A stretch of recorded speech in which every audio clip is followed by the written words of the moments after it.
Bonjour à tous, j'espère que vous allez bien. On se retrouve aujourd'hui pour 10 idées au crochet autour du thème de l'automne. Dans cette vidéo, je vais vous proposer des petits projets qui nécessitent très peu de fils que vous allez pouvoir réaliser avec des restes de fils et également des projets un peu plus conséquents tels que des plaids ou tapis que vous allez donc pouvoir faire tranquillement au chaud chez vous, par exemple les jours de pluie. Bien évidemment, vous pouvez retrouver l'intégralité de ces tutoriels directement dans la description de cette vidéo ou sur mon site internet www.lecrochetdeplume.com. Avant de commencer cette vidéo, je vous rappelle qu'il y a tous les mois de nouveaux concours de création auxquels vous pouvez participer. Chaque participant se voit offrir un PDF de son choix dans la catégorie les offres du moment. Et pour le vainqueur, donc, il y a toujours le traditionnel petit lot à gagner.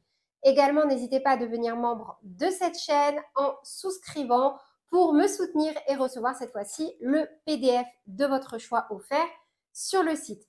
On est parti avec 10 idées de tutoriels au crochet autour du thème automnal. On commence avec la première idée. Il s'agit tout simplement d'un petit plaid automnal que j'ai déjà réalisé l'année dernière sur la chaîne. C'est un modèle super facile et absolument magnifique à réaliser. Pour ma part, je l'ai confectionné avec le fil Boho, qui est un fil 100% coton. Vous pouvez bien évidemment adapter ce modèle et le réaliser en acrylique. On est vraiment sur un intemporel en termes voilà, de graphisme, vu qu'il s'agit d'un carré granit. J'ai simplement du coup changé de couleur tous les 3 cycles. Vous pouvez également, j'ai vu passer sur Instagram et Pinterest des plaids en carré granit vraiment magnifiques. En fait, à chaque fois, il y avait une couleur dominante, par exemple de l'écru, et ce qui vous permettrait, par exemple, de terminer vos fonds de placard de pelote.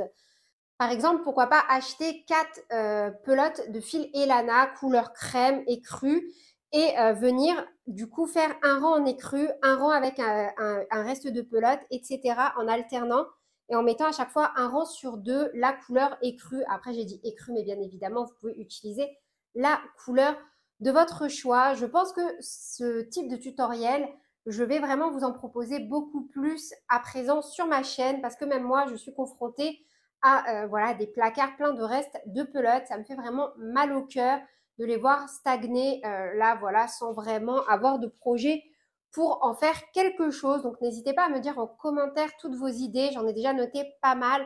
Ça m'aide énormément, surtout quand vous répondez au sondage. Mais là, je me suis dit que c'était vraiment le cas. Voilà, si vous avez pas mal de petits fils de restes, pas forcément, vous savez, les mêmes matières, on peut très bien alterner et pour avoir la même épaisseur, par exemple, qu'un fil Elana. Là, je reste sur ça, mais on pourrait très bien prendre n'importe quel autre fil. On pourrait utiliser, par exemple, 2 fils aquarelle pour avoir l'épaisseur d'un fil Elana et jouer comme ça sur même des mélanges de textures, de matière.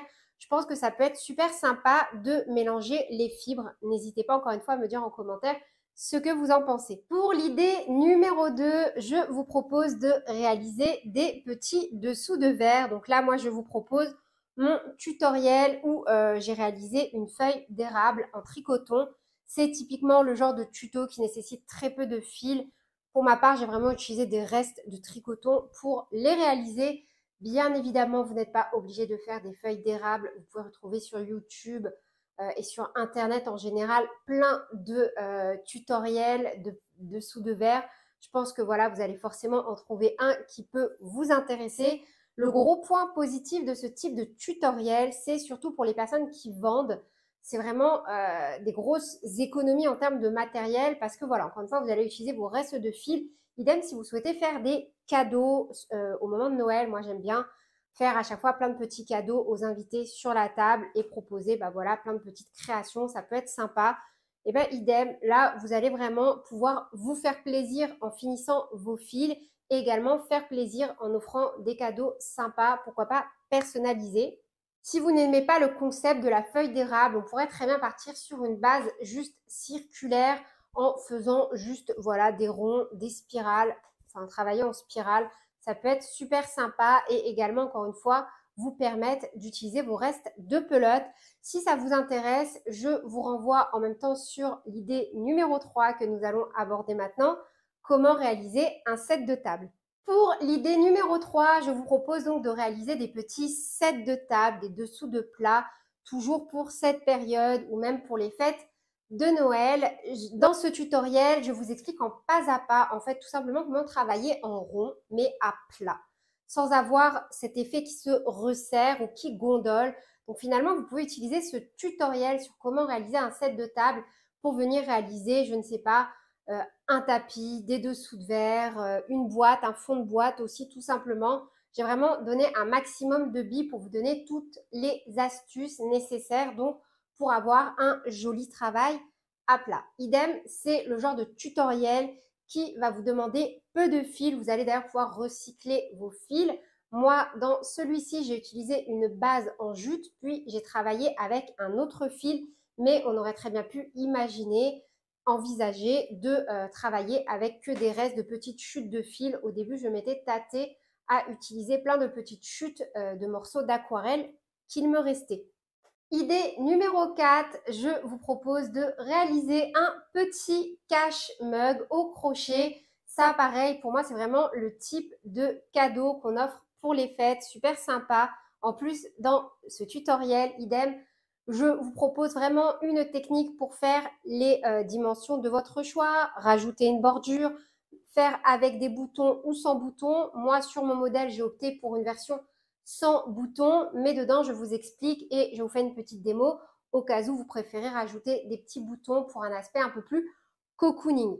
Idem, si vous créez pour revendre, que ce soit sur les marchés ou autres, peu importe, il s'agit du genre de pièces qui demandent très peu de fils, qui se réalisent très très rapidement et on peut recycler nos fils. Donc voilà, en termes de coût-avantage, on est vraiment là sur des tutoriels au top qui font plaisir, c'est toujours utile, c'est mignon et on peut donc recycler nos fils. Moi, j'adore. N'hésitez pas encore une fois à me dire en commentaire ce que vous en pensez si vous souhaitez plus de tutoriels de ce type sur la chaîne. Idée numéro 5, je vous propose de réaliser un tapis. Donc là, comme vous le voyez à l'écran, il s'agit d'un tapis réalisé en jute.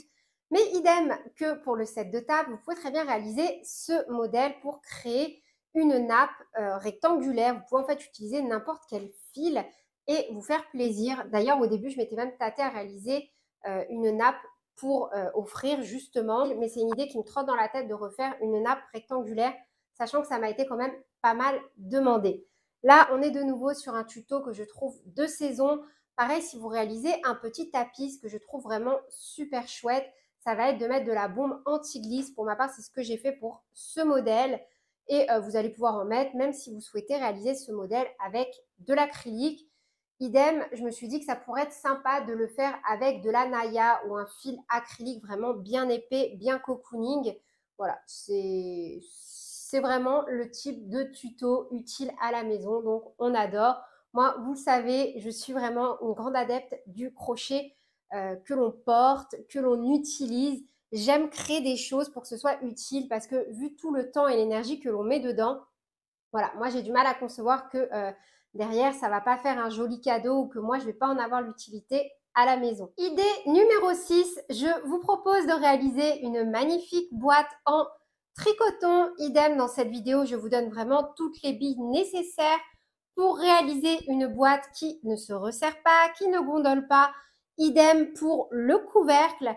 Vous pouvez, si vous le souhaitez, si vous n'avez pas d'estampe, partir sur une base de 7 de table et une fois que vous avez la largeur que vous souhaitez, le diamètre que vous souhaitez, vous continuez toujours tout droit sans faire aucune augmentation tout en suivant les instructions de cette boîte, encore une fois pour éviter que on ait un effet qui se resserre ou à l'inverse qui ne gondole. Moi, je me suis dit que pour les fêtes de Noël, j'allais certainement vous réaliser une petite panière sans estampe. Donc, n'hésitez pas à me dire en commentaire le genre de fil que vous souhaitez que j'utilise pour la réaliser. Idée numéro 7, cette fois-ci, on bascule dans l'univers d'Halloween. Je vous propose de réaliser de jolis petits sacs à l'effigie d'une citrouille pour aller récolter les friandises. Moi, perso, quand j'ai offert ce petit sac à mon fils, il a adoré. Je lui avais garni avec pas mal de petits bonbons dedans. J'avais trouvé l'idée assez sympa. J'en avais également réalisé quelques-uns pour offrir. Également, je les avais garnis. Ça avait fait tout son effet. Vous pouvez également, si vous le souhaitez, modifier l'aspect. Vous n'êtes pas obligé de faire une citrouille. Vous pouvez très bien réaliser un petit fantôme, une petite sorcière ou je ne sais quoi. Laissez vagabonder votre imagination. Idée numéro 8, toujours sur le thème Halloween. Je vous propose de réaliser des petits amigurumi. Vous en avez quelques-uns qui s'affichent à l'écran. Mon préféré de très loin reste la faucheuse. J'adore ce tuto. J'ai eu envie de le refaire cette année. À l'heure où je tourne cette vidéo, je ne sais pas si j'aurai le temps de refaire donc ce tutoriel, mais vraiment, j'aime énormément ce genre d'amigurumi. Je trouve ça vraiment super sympa. Vous pouvez bien évidemment réaliser des petits porte-clés, utiliser vos restes de pelote pour les confectionner. En général, sur ce genre de création, on n'a vraiment pas besoin de beaucoup de fils. Donc voilà, je trouvais que ça pouvait être sympa. Je vous laisse d'ailleurs dans la description de cette vidéo une playlist spéciale Halloween où vous pouvez retrouver l'intégralité de mes tutoriels. Mais encore une fois, n'hésitez pas à vous rendre sur le site. Personnellement, je le trouve assez fonctionnel. Vous avez toutes les catégories et ensuite tous mes tutoriels en cliquant seulement sur les photos, vous atterrissez directement sur le tutoriel vidéo en pas à pas. Idée numéro 9, encore un tuto que j'ai adoré réaliser l'année dernière avec du tricoton. Ce sont mes petites courges ornementales. J'ai vraiment adoré ajouter le petit bâton de cannelle. Moi, je trouve ça trop cute. J'ai d'ailleurs vu sur Instagram des créatrices qui rajoutaient, je ne sais jamais comment ça s'appelle, mais vous savez, ces espèces de petites tiges qui s'entortillent. C'est de la mauvaise herbe qu'on retrouve souvent sur les grillages, qui en avait mis justement autour du bâton de cannelle et je trouvais ça trop adorable. C'est sûr que la prochaine fois que j'en vois, j'en couperai également et je me referai quelques petits ornements de ce type, pardon. Et je vous ferai donc de nouvelles photos, que ce soit pour Instagram ou voilà, tout simplement pour partager en story. On est également sur un tutoriel que l'on peut adapter avec, pourquoi pas, du fil aquarelle. Ça peut être sympa pour faire des modèles un peu plus réduits. Dans ce tutoriel, je vous donne des billes pour réaliser plusieurs tailles. Voilà, après, vous n'avez qu'à laisser courir votre imagination. Idée numéro 10, on est sur l'ultime idée. Je vous propose de réaliser vraiment une pièce que j'adore depuis le début. Ce sont des cache-pots. Je trouve ça vraiment super sympa. D'ailleurs, il y en a un ici, vous voyez, hop. Celui-ci, je l'ai vraiment réalisé dans mes débuts de la création de ma chaîne. Vous pouvez également recycler, moi j'adore ça. Vous savez, garder les petits pots en verre, que ce soit de confiture ou d'épices, et venir tout simplement les recouvrir avec des restes de fil. J'adore utiliser à cette occasion de la jute, du lin, du coton, voilà, des fils un peu rustiques. J'aime énormément cet aspect. Ensuite, voilà, dans la maison, c'est toujours super utile, même pour faire des cadeaux ou tout simplement, vous savez, recouvrir des vieux pots à crayon. Ça m'est déjà arrivé de récupérer des vieux pots à crayon de mon fils et de venir les recouvrir au crochet. Je trouve ça vraiment trop cute. Voilà, c'est tout pour cette vidéo. J'espère qu'elle vous aura plu. N'hésitez pas à me dire en commentaire ce que vous en avez pensé. Si vous souhaitez d'autres vidéos de ce type sur la chaîne, sur ce, je vous fais plein de bisous. Prenez bien soin de vous et à très bientôt pour de nouveaux tutoriels. Salut!